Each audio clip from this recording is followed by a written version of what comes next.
करना है, ठीक है। तो आज हम लोग किसके बारे में पढ़ेंगे? पानी। तो देखो इसे बताया गया है कि जो पानी है, पानी हम कर सकते हैं, लिखा होगा ये जो पानी है, आपको चित्र के माध्यम से आप देख रहे होंगे जो ये समुद्र है, समुद्र में जो पानी है किस प्रकार से उसके वाष्प बन करके वाष्पोत्सर्जन क्रिया से ऊपर उड़ रहा है और फिर क्या बनता है? भाप बनता है और फिर वो बादल बन जाता है और वही बादल दूसरी जगह जाकर के क्या करता है? बरसता है पानी। फिर हम ये कह सकते हैं कि जो हमारा जो पानी है, समुद्र का जो पानी है, समुद्र का पानी वाष्पोत्सर्जन की क्रिया के माध्यम से वह ऊपर जाता है, यानी बादल बनता है और बादल बनने के बाद बरसात के मौसम में तो पानी के रूप में बरसता है। साथ ही साथ हम ये कह सकते हैं कि हमारा जो क्षेत्र है, कुछ हमारा जो गांव होते हैं या जो शहर होते हैं, वो सब जो समुद्री इलाका होता है, उन पानी जो प्रक्रिया चलती है, आपने देखा होगा कि समुद्र से प्रारंभ हो रहा है, लेकिन जब बारिश होती है, बारिश होने के बाद छोटे छोटे बूंदों के माध्यम से, छोटी छोटी नदियों के माध्यम से, झीलों के माध्यम से वो फिर से पानी कहाँ पहुँच जाता है? समुद्र में पहुँच जाता है और यही चक्र चलता रहता है। लेकिन ये बताया गया है कि ये जो चक्र चलता रहता है एक किताबी बात है, हम इसको किताब में पढ़े हैं और जाने हैं। लेकिन इसमें बताया गया है कि जो हमारे घरों में या जो हमारे माता पिता जो होते हैं, उस क्षेत्र में बताया गया है कि हम लोग क्या करते हैं, चाहे कार्यालय हो चाहे कल कारखाना हो, सबके सामने हम लोग क्या करते हैं? चक्कर लगाते हैं। कैसे लगाते हैं कि आज हमारा जो वर्तमान जीवन है, वर्तमान जो पीढ़ी है, जो अगर बारिश का मौसम या बारिश जब नहीं होता है, उस समय लोग क्या करते हैं कि शासन के जो द्वारा जो नल जल योजना जो चलाया जा रहा है, उस नल के माध्यम से हम पानी पीते हैं। लेकिन जो ये नल है, नल का पानी आने के लिए कोई निश्चित टाइम नहीं है। जब कोई एक निश्चित टाइम नहीं है तो हम लोग क्या होते हैं, उस पानी के लिए, क्योंकि हर मनुष्य को पानी की जरूरत पड़ती है, तो मनुष्य क्या करता है? अपनी आवश्यकताओं की पूर्ति के लिए पानी की जब जरूरत पड़ती है तो उसे क्या करता है व्यक्ति कि सुबह शाम उठता है, कभी कभी भोर में अपनी नींद को त्याग देता है कि अब पानी आने वाला है। कभी कभी क्या होता है कि देर रात तक हमें जागना पड़ता है, किसके लिए? पानी के लिए। लेकिन कभी कभी आपने देखा होगा उस पानी के लिए हमारे गांव में या हमारे मोहल्ले में छोटे छोटे बातों के लिए लड़ाइयाँ हो जाती हैं, कहाँ सुनी जाती है, आपस में मतभेद हो जाता है। किसके लिए होती है? सब पानी के लिए। क्योंकि आपने देखा होगा ये जो पानी है, जब मतभेद और लड़ाइयाँ होने लगती हैं, लोग क्या करते हैं कि पानी को एकत्रित करने के लिए छोटे छोटे मोटर्स के माध्यम से और उसमें नल में मोटर फिट कर देते हैं और जिससे हमारे घर पानी आसानी से पहुंच जाए। तो अगर हम मोटर लगाते हैं तो जो दूसरे घर के जो लोग होते हैं उनको और पानी की समस्याएं होने लगती है। तो उसमें भी जो मोहल्ले होते हैं, घर वाले या तो घर के आसपास जो लोग होते हैं, उनके समय में भी पानी की समस्या है लगातार बढ़ती जाती है।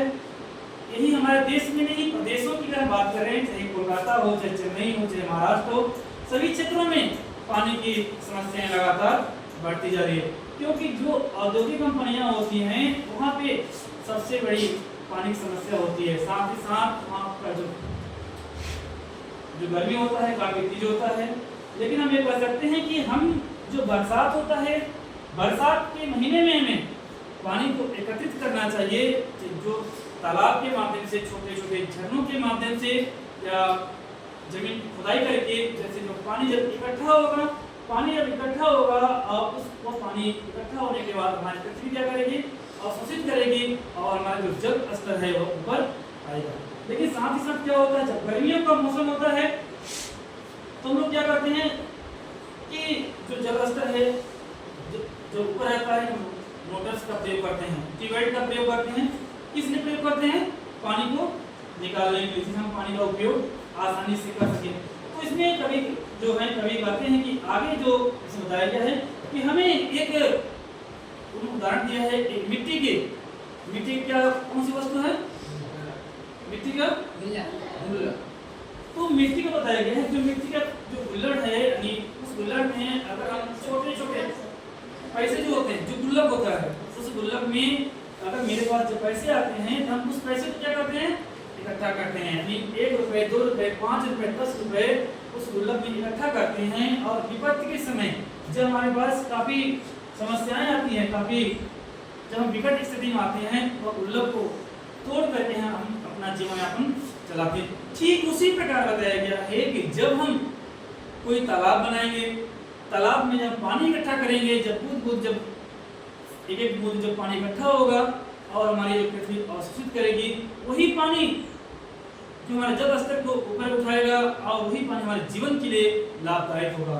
तो कभी कभी कहना है कि हमें, लेकिन वो जो पानी है उस पानी को जो हमारा जो मनुष्य है लगातार उनको क्या कर रहे हैं, जो तालाब है तालाब को फाड़ करके मिट्टियां डाल करके उसमें लोग बड़े बड़े मकान बनाते हैं, बड़े बड़े स्कूल खोलते हैं। क्योंकि जैसे जैसे लगातार जनसंख्या बढ़ती जा रही है और जब जनसंख्या बढ़ती जा रही है तो हमारा जो तालाब है, छोटे छोटे झरने हैं, जंगल हैं, वो सबको नष्ट करके हम क्या कर रहे हैं, अपना जीवन यापन चलाने के लिए मकान बना दे रहे हैं, विद्यालय बना दे रहे हैं। तो हम सभी लोग, आपने देखा होगा इस चित्र के माध्यम से कैसे बच्चे नल के माध्यम से पानी पी रहे हैं। और आपने देखा होगा जो फसल है और तालाब में किस प्रकार से जो हमारे पक्षियां होती हैं किस प्रकार से जल को ग्रहण कर रही हैं।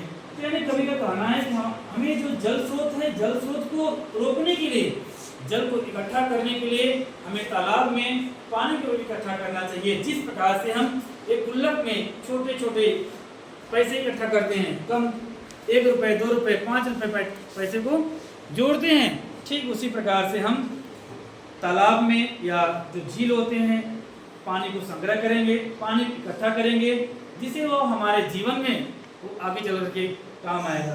जो हमारी कठिन परिस्थिति आएगी, आपने देखा होगा जो चित्र है जल पंप संग्रहण, ये जो टंकी है, यानी हम जो पानी को वेस्ट करते हैं, जो बर्बाद करते हैं, वो पानी उस टंकी में क्या होगा, इकट्ठा होगा। और जब इकट्ठा होगा तो निश्चित रूप से वो जो पानी जो है हमारी पृथ्वी अवशोषित होगी करेगी, और जब अवशोषित करेगी तो वही जो पानी है फिर से हमें नल के माध्यम से या तो हैंडपंप के माध्यम से हम फिर उस पानी को, क्योंकि जो हमारी पृथ्वी भूक्षरण के माध्यम से फिर हम उस पानी को उपयोग आसानी से कर सकते हैं।